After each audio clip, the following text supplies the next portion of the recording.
What's up, guys? This is Zach here, bringing you all a first impressions video for WarCaster, an upcoming free-to-play MMORPG developed by Finnish game company Helmeni Games.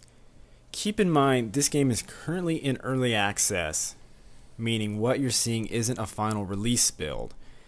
Anything criticized in this video could be fixed in the game's final release.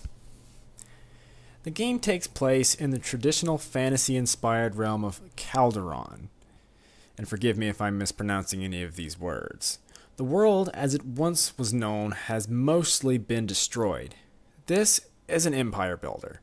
The key to this game is building structures, managing your citizens, and attacking other realms. While this game is an MMO, it's less of a WoW clone and has a lot more in common with more traditional browser-based Facebook games. Something like, dare I say, Farmville, or perhaps even a more advanced game like Settlers. The game begins with you presiding over a blank slate of landscape filled with lots of flags around the nearby area. The flags serve as locations for placing buildings. Like games of this ilk, the various buildings do different things. And the problem I have is you don't have a lot of control over where you place your buildings. You can only place them in predefined locations, so there's not a whole lot of variety in terms of how you can customize your city. Now, as for the buildings themselves, the farms do as they do in most strategy games. They expand the population of your village and increase food production. Sawmills convert wood that you've gathered into planks used for construction. Smelters produce ore that can be made into iron for buildings, weapons, and/or armor.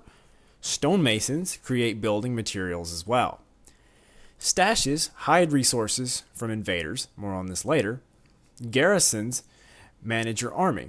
The arena also helps in raising troops as it allows you to train swordsmen. Warehouses store building materials. The more warehouses you have, the higher your storage limit. Taverns allow you to hire heroes. The heroes system is a bit unique to this type of game. Taking inspiration from RTS titles like Warcraft 3, heroes are special units with increased abilities who you can send on missions for money and resources, though they do have a chance for failure. At some point in the game, you can even attack and raid other player towns, and likewise your town can be attacked, forcing you to defend it. Graphically, it's decent. That's really about all I can say. It uses the Unity engine, as do most high-quality browser games, but it's definitely not the most impressive looking title using that engine. It looks like a PC game made around the early 2000s rather than 2013, and that's pretty poor even for a browser game, I think. The game does have a rather interesting feature that allows you to create an avatar and to tour the town with that avatar. Avatar creation is standard fare for MMOs. You can edit hairstyles, facial features, body types, and color, but there's really no way of getting around your character looking completely ridiculous, which is more a fault, I think, of the game's graphics capabilities than the art direction itself, because the character models remind me a lot of the character models in the original Asheron's Call. And those character models were basically up-close versions of the character models now found in RuneScape. After you create an avatar, you can walk him around the city. I'm not sure what, if any, purpose this actually serves, and the functionality reminds me of the first-person view in the old theme park games.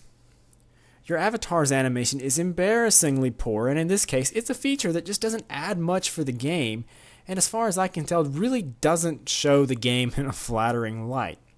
Sound-wise, there's no music and barely any sound at all, so prepare to have Spotify or iTunes available to listen to some of your favorite music while playing. On the bright side, at least you don't have to choose between your favorite songs and some majestic orchestral score coming from the game itself. Progression is standard fare for this type of game. You receive quests that contain objectives like build 4 farms or complete X number of missions. Completing the missions do give you resources and also teaches you how to play the game. Overall, the game isn't perfect. It doesn't feel distinct from other similar titles, and the generic 3D graphics do the game no favors. Still, the game was fun enough and does have a lot of potential, so head on over to the game's official website if you want to learn more about WarCaster. Otherwise, head on over to MMOattack.com for more MMO gaming news, reviews, and giveaways.